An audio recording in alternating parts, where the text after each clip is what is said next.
Ruletka yasashni o'rganamiz. Bizga kerak bo'ladi metr, fyuren sim va ingichka sim ham kerak bo'ladi bir-biriga ulash uchun. 50 cm kesib olganimizdan so'ng biz tepa qismidagi mayda simlarini kesib olamiz. Xohlagan balandlikda tumalog'ini qilib olasiz. Men kerakli hajmida kesib oldim. O'rtancha qilib o'zingiz qo'yib kesa olasiz. Hammaga har xil. Va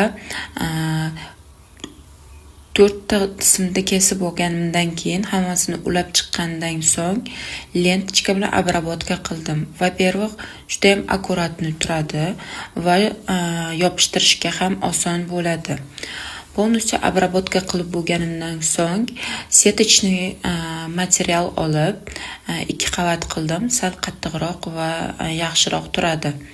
Ustida biser qilmoqchi bo'lsangiz. Olib yopishtirib chiqqanimdan so'ng qachcha bilan akkuratni kesib oldim chetlarini. Kesib olgach olib tikib chiqdim. Обработка qilib akkuratni. Просто nega men videoga olmadim? Videoni sal qisqaroq qilmoqchi edim. Tikib chiqqaningizdan keyin во-первых o'zingizga ishonch ko'proq bo'ladi, что mustahkamligiga.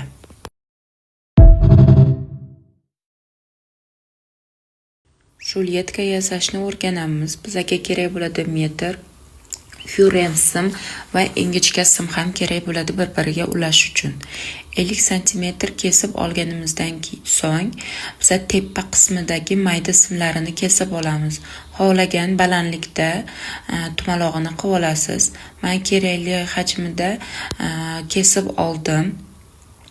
O'rtancha qilib o'zingiz qo'yib kesa olasiz. Hammaga har xil. Va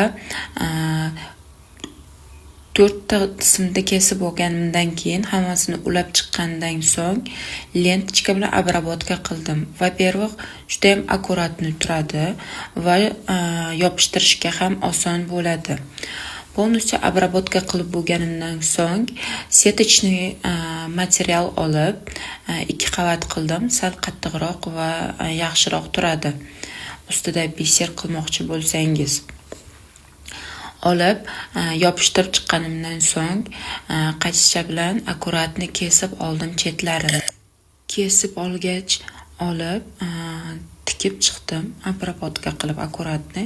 Просто nega men videoga olmadim? Videoni sal qisqaroq qilmoqchi edim. Tikib chiqqaningizdan keyin во-первых o'zingizga ishonch ko'proq bo'ladi, что mustahkam